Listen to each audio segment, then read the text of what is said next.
Alrighty guys, what's going on? Welcome back to the channel. It's been a minute, a couple weeks since I posted, and that's not good. So I'm back on here, just posting another video because I want to keep posting videos. I want to keep talking about this stuff. I had a call with a guy today who stumbled across one of the YouTube videos. It was just cool to hear from someone who enjoyed the content, and he felt like it helped him out. He's building his own brand. It fired me up, and it just reminded me that I need to keep making this content. So if you're here, thank you so much. The channel, we talk about business, lifestyle, of entrepreneurship, and kind of like what goes on behind the scenes. It's not always as sexy as it looks online, but that doesn't matter. You can still build the business you want to build. You can still totally transform your life. You can change the lives of others. I'm sitting here in my sort of little office warehouse place. I like to work in this.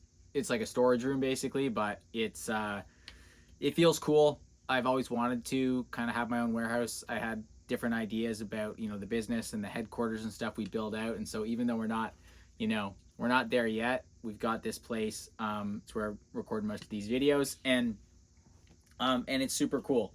It's super cool to get on calls with other business owners to chat about the experiences that I've had and what I've learned in scaling the brand that we've grown and continue to grow, and the team that we're building.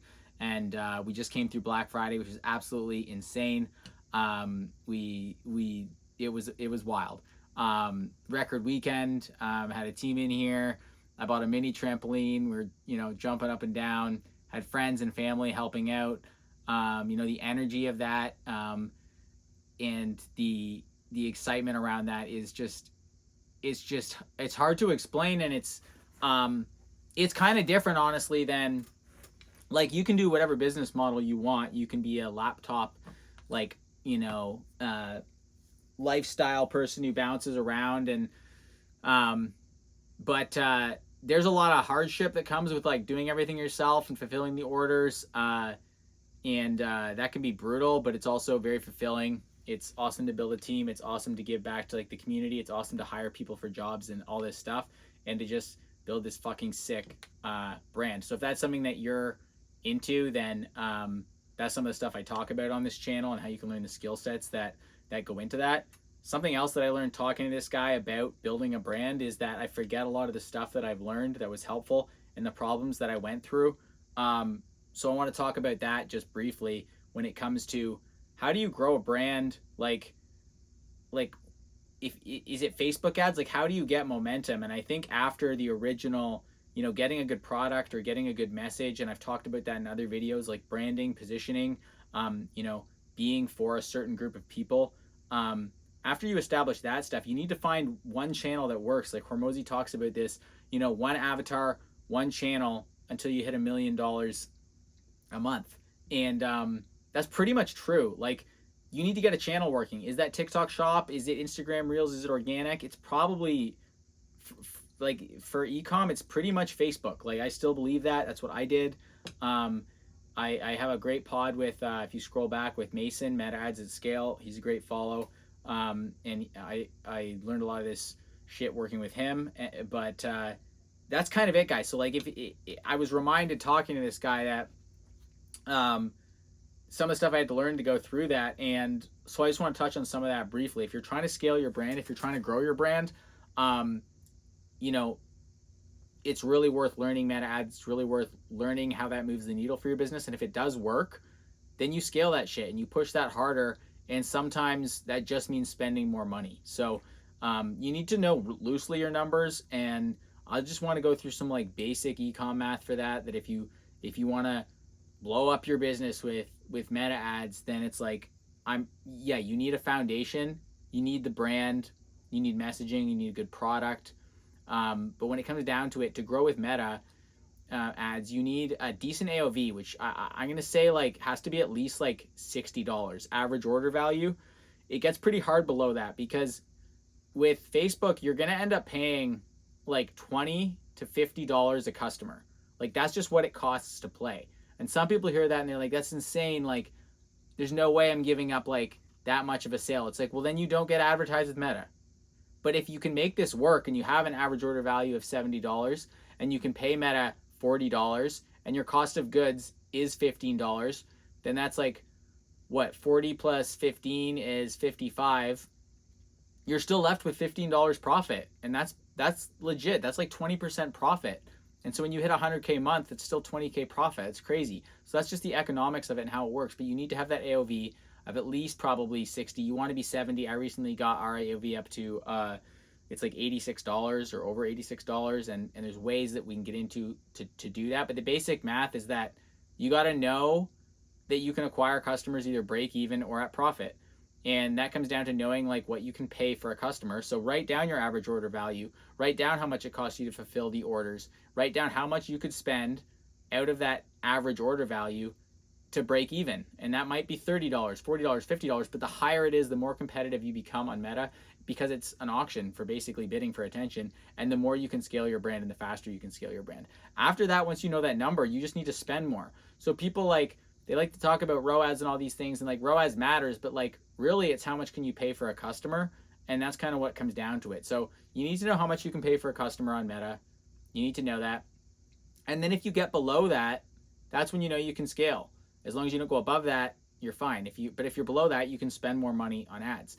And so like that typically breaks down to like most people, you should calculate your break-even ROAS as well, because that's helpful. So most people will be, if they spend $50, they obviously need to make that $50 back, and then they need to make, enough money back to cover their product and their shipping.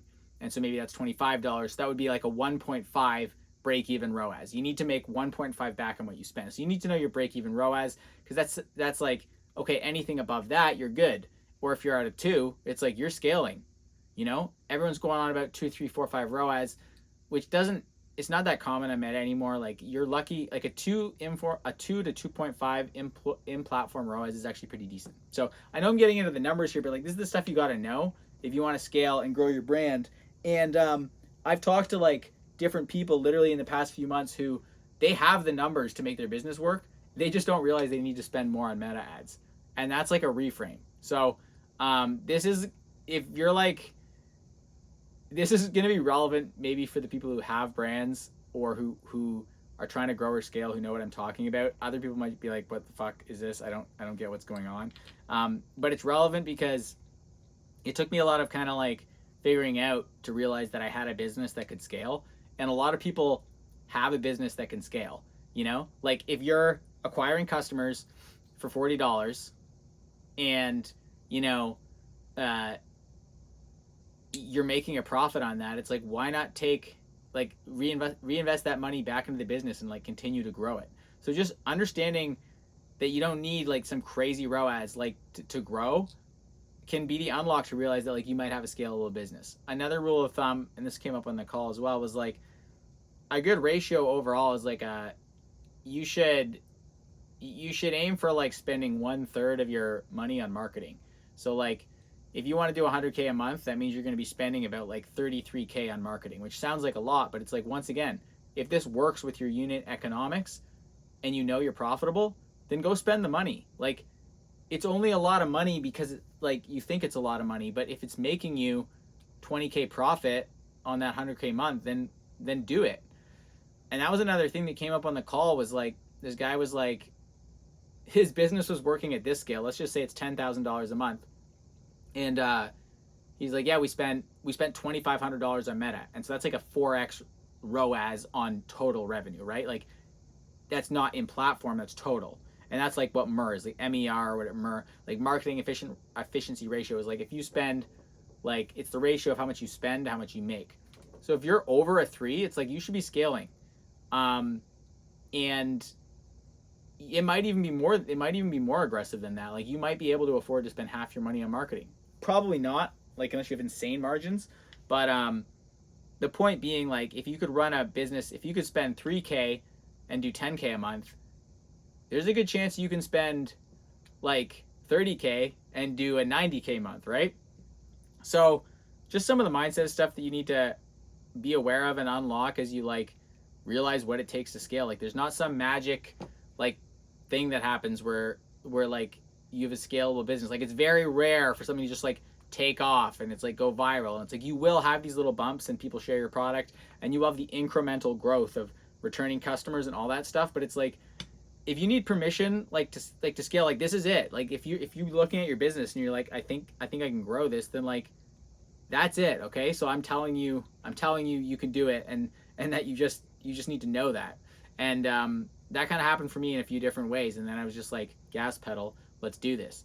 But like, real case study, I talked to this kid, and he kind of did this. I watched him go from like I forget where he started. It was like he was making a few sales when he started, and then he got the product established and the brand established, and found some was making some sales, and he friggin' scaled the thing. I think he just did like 150K a month or 100K a month at least, something like that. And like, I'm not taking credit for that at all, but part of it was just like telling him, you know what to do, like spend more money, like this is working, like keep iterating. And that may be what you need to hear as well. So that's like the brand specific lesson there. But the bigger lesson is that I think that's kind of, maybe this just hit me, but like that might just be true in life. It's like there's nothing wrong with you. Like you just need to do more of the stuff that works. Like look at what's working and do more of that. Like you haven't been cursed. There's not some reason it's not working for you.